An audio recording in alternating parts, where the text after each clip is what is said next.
The mystery of the disappearing English. Where are they all hiding when there isn't a football tournament on? It's been a bad week to be English. After we came so near, yet so bloody far again, in yet another major football tournament. Whilst a fair weather fan, I felt the depths of disappointment around me amidst a 1,000 strong sea of red and white at a family festival, as faces dropped and the tears flowed amongst the under-10s. Football apparently wasn't, and isn't anytime soon, coming home. England supporters get a bad press, and often rightly so when seen barrelling out of pubs, chucking lager and starting fights on the continent.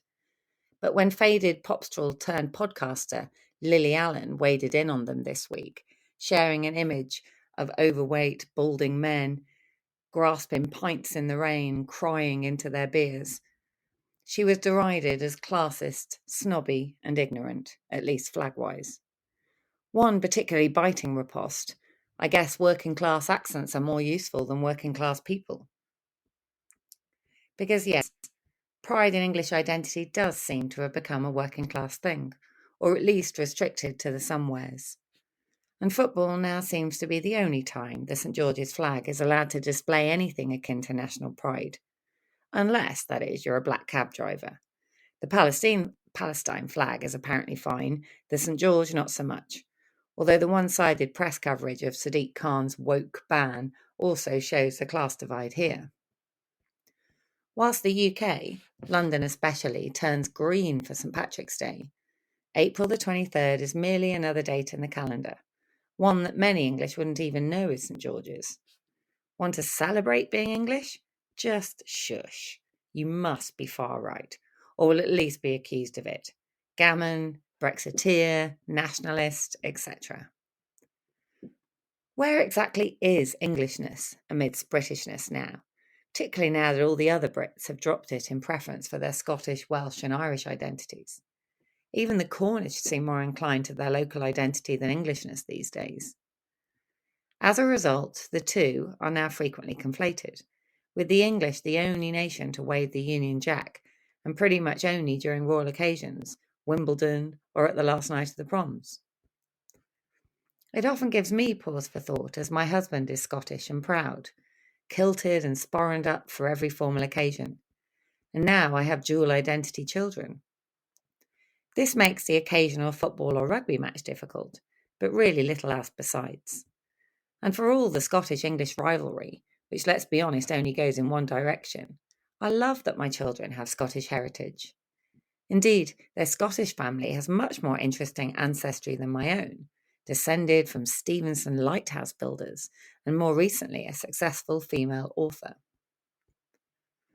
All minority nationalities are allowed to be celebrated in our multicultural age of inclusivity, but we now lack any coherent umbrella under which we can all identify.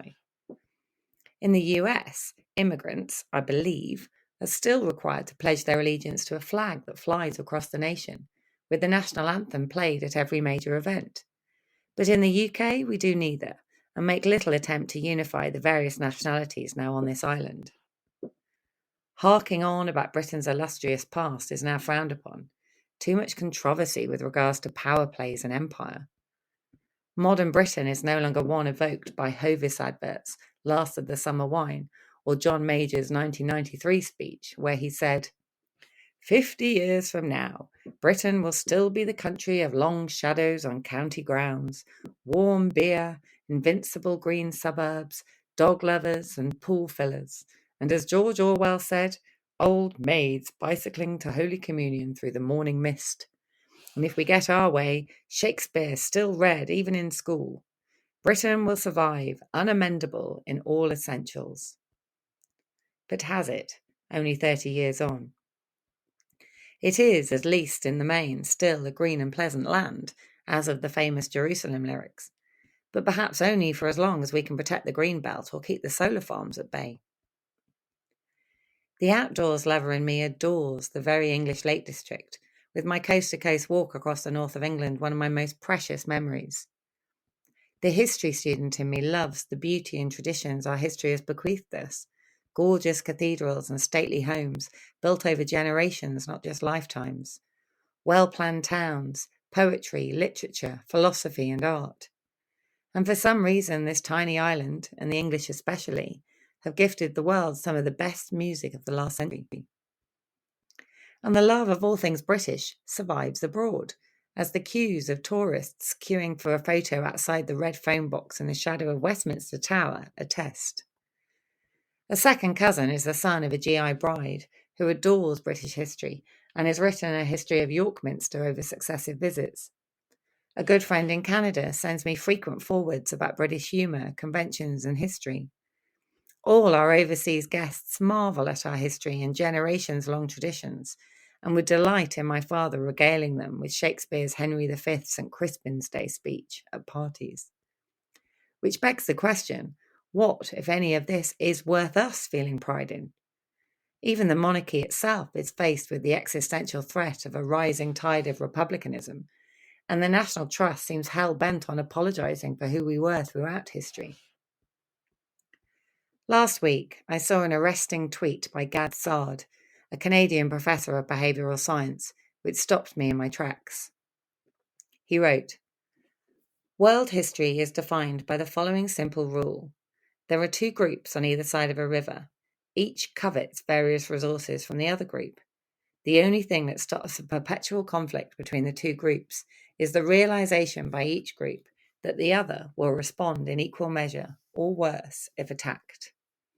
Now, imagine that the West has decided to throw away this defining dynamic that shapes this fundamental historical reality.